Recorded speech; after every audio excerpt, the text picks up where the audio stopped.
السلام علیکم دوستو، ہمارے یوٹیوب چینل فکر شہباز میں آپ سب کو خوش آمدید۔ حال ہی میں نے مفتی سلمان ازہری صاحب کی ایک ویڈیو دیکھی ہے، آپ بھی وہ ویڈیو دیکھیے، پھر آگے بات کرتے ہیں۔ یہی تو اہل سنت و جماعت کا عقیدہ ہے۔ علم غیب جو حضور صلی اللہ علیہ وسلم کے لیے ہم مانتے ہیں، یہ لوگ کہتے ہیں یہ سنی بریلوی سب شرک کر جاتے ہیں۔ رسول کے لیے بھی غیب کا علم مانتے ہیں کہ اللہ عالم الغیب و شہادہ ہے، رسول کیسے عالم الغیب ہو گئے؟ میاں یہی تو سمجھنے کی بات ہے کہ ہم یہ نہیں کہتے کہ رسول بھی اللہ کی طرح علم غیب رکھتے ہیں، نہیں، ہم یہ کہتے ہیں اللہ جسے چاہے جتنا عطا فرمائے، اور اس نے اپنے رسول کو بے حساب عطا کیا، یہ قرآن میں ہے، تو تمہارا اور میرا جھگڑا کس بات کا؟ اللہ کی عطا پر ہے، اللہ کی عطا پر جھگڑا کرو گے؟ تمہیں یہ ماننا ہوگا۔ ہاں، اگر کوئی یہ کہتا ہے کہ نہیں رسول کا خود کا ذاتی علم ہے تو اس کو کہو کہ گمراہ ہو گیا یہ شخص، ہم اس کو نہیں مانتے۔ رسول پاک صلی اللہ علیہ وسلم کو ہو یا دنیا میں کسی بھی شخص کے بارے میں تم اگر یہ مانتے ہو کہ اس کی خود کی حاصل کی بھی طاقت ہے، ہم اس شخص کو کہتے ہیں کہ یہ شرک کی طرف جا رہا ہے۔ ہاں، یہ کہو کہ اللہ کی عطا سے اللہ جس کو جو چاہے عطا فرمائے۔ مفتی سلمان صاحب نے کہا کہ اہل سنت کا عقیدہ ہے کہ نبی صلی اللہ علیہ وسلم کا علم ذاتی نہیں بلکہ عطائی ہے۔ لیکن دوستو، آج ہم ایک بہت ہی باریک اور اہم بات سمجھنے جا رہے ہیں۔ اگر بریلوی علماء بھی یہی مانتے ہیں کہ علم اللہ کا دیا ہوا ہے، اور دیوبندی علماء بھی یہی مانتے ہیں، تو پھر دیوبندی علماء عالم الغیب کہنے سے منع کیوں کرتے ہیں؟ اس کا جواب صرف کتابوں میں نہیں ہے، بلکہ ہمارے معاشرے اور عام لوگوں کے عقیدے میں چھپا ہوا ہے۔ آج ہم بات کریں گے اس غلط فہمی کی جو عام بریلوی عوام کو شرک کے دروازے تک لے جاتی ہے۔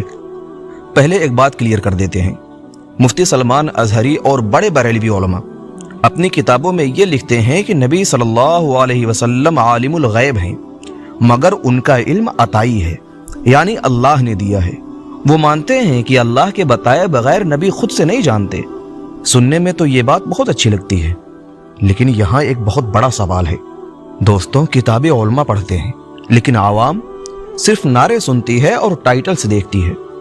جب ایک عام کم پڑھا لکھا شخص یہ سنتا ہے کہ نبی عالم الغیب ہیں، تو وہ ذاتی اور عطائی کے فرق کو نہیں سمجھتا، وہ ٹیکنیکل باتیں نہیں جانتا۔ وہ یہ سمجھ بیٹھتا ہے کہ نبی صلی اللہ علیہ وسلم کو ہر چیز کا پتہ ہے، چاہے اللہ بتائے یا نہ بتائے، وہ ہر جگہ دیکھ رہے ہیں، ہر بات سن رہے ہیں۔ بس یہی وہ پوائنٹ ہے جہاں عقیدہ بگڑ جاتا ہے۔ اس غلط فہمی کا نتیجہ کیا نکلتا ہے؟ نتیجہ یہ ہوتا ہے کہ جب وہ عام انسان کسی مصیبت میں پھنستا ہے تو بجائے اللہ کو پکارنے کے وہ رسول اللہ کو پکارنا شروع کر دیتا ہے۔ وہ یہ سوچتا ہے کہ نبی خود بخود میری پریشانی جان رہے ہیں اور دور کر دیں گے، جبکہ قرآن کہتا ہے کہ مصیبت دور کرنے والا صرف اور صرف اللہ کی ذات ہے۔ یہی وہ خطرہ ہے جو عالم الغیب کا لفظ استعمال کرنے سے پیدا ہوتا ہے۔ یہیں پر کام آتی ہے علماء دیوبند کی حکمت اور سمجھداری۔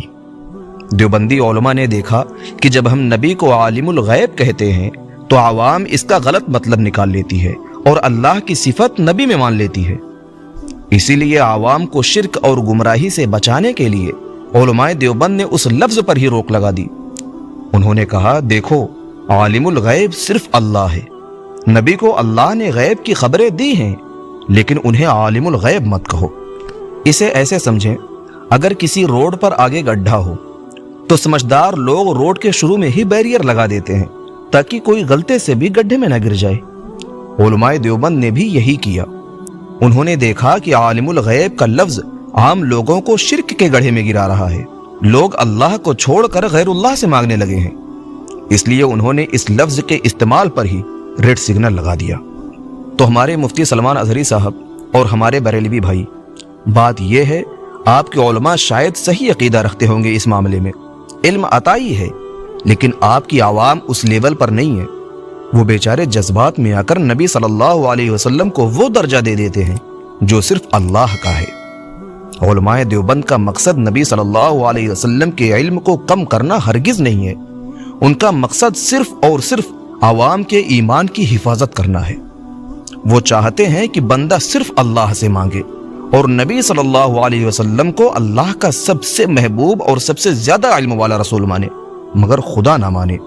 خلاصہ یہ ہے کہ دیوبندیوں کا پرہیز دراصل ایک سیفٹی گارڈ ہے، تاکہ کل قیامت کے دن کوئی یہ نہ کہہ سکے کہ ہم نے نبی کو خدا کی صفات دے دی تھی۔ ہمیں امید ہے کہ اس ویڈیو سے آپ کو سمجھ آیا ہوگا کہ علماء دیوبند کیوں کچھ لفظوں پر سختی کرتے ہیں۔ وہ سختی نفرت کی وجہ سے نہیں کرتے، بلکہ امت کی فکر اور حفاظت کی وجہ سے کرتے ہیں۔ اللہ ہم کو صحیح سمجھ عطا فرمائے اور سیدھے راستے پر چلنے کی توفیق عطا فرمائے۔